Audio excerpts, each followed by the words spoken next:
اور جب یہ آیا تو اس کمیٹی کے اجلاس میں شریک ہوا تو پتہ چلا کہ سب سے بڑا مسئلہ یہی ہے کہ وہ نظر لگانے والے ناکام ہو گئے۔ اللہ کے رسول کو نظر لگانے والی اسکیم فیل ہو گئی، تالیاں بجانے والی اسکیم بھی فیل ہو گئی۔ وہ اس لیے فیل ہو گئی کہ قریش کے پاس ایک اصول تھا کہ خانہ کعبہ کے قریب جو زمین تھی وہ مختلف قبیلوں میں تقسیم کی ہوئی تھی، ہر قبیلے والا اپنے حصے کا مالک ہے، اس میں کوئی دوسرا دخل نہیں دے سکتا۔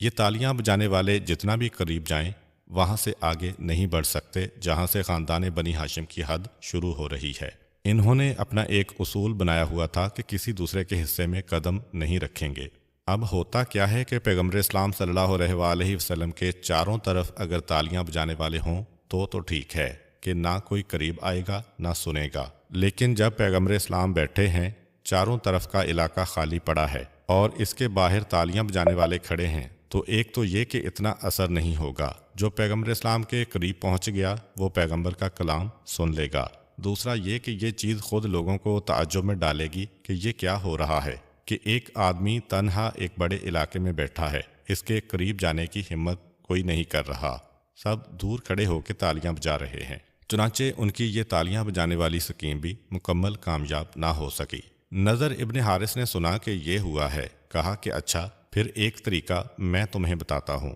ابھی میں شام گیا تھا، جب میں شام پہنچا تو وہاں پہ ان کا ایک تہوار چل رہا تھا، اس میں قسم قسم کے تماشے ہو رہے تھے، ناچ بھی ہو رہا ہے، گانا بھی ہو رہا ہے، کشتی بھی ہو رہی ہے، گھوڑ دوڑ بھی ہو رہی ہے، جوا بھی ہو رہا ہے، جو جشن میں تہواروں میں ہوتا ہے۔ میں نے یہ دیکھا کہ سب سے زیادہ رش نہ ناچ میں ہے نہ گانے میں ہے، سب سے زیادہ رش کچھ ایرانیوں کے پاس ہے۔ میں قریب پہنچا کہ یہ ایرانیوں کے پاس اتنا رش کیوں ہے، کیونکہ جوا چھوڑ کر جواری یہاں پہ آئے بڑا مشکل ہے، ناچ اور گانا چھوڑ کر کوئی آدمی یہاں آئے بڑا مشکل ہے۔ جب میں قریب گیا تو میں نے دیکھا کہ یہ کچھ ایرانی ہیں، ان کو کچھ قصے اور کہانیاں یاد ہیں، رستم اور اسفندیار کی کہانیاں جو ایران کے پرانے بادشاہ تھے، اور ایک خاص سٹائل بیان کرنے کا کہ بندے کو سن کر لگتا ہے کہ میں اس زمانے میں پہنچ گیا ہوں۔ تو یہ بالکل نئی چیز تھی شام والوں کے لیے کہ ناچ تو سارا سال دیکھتے رہتے ہیں، گانا تو سارا سال سنتے رہتے ہیں، جوا تو ہمیشہ کھیل سکتے ہیں،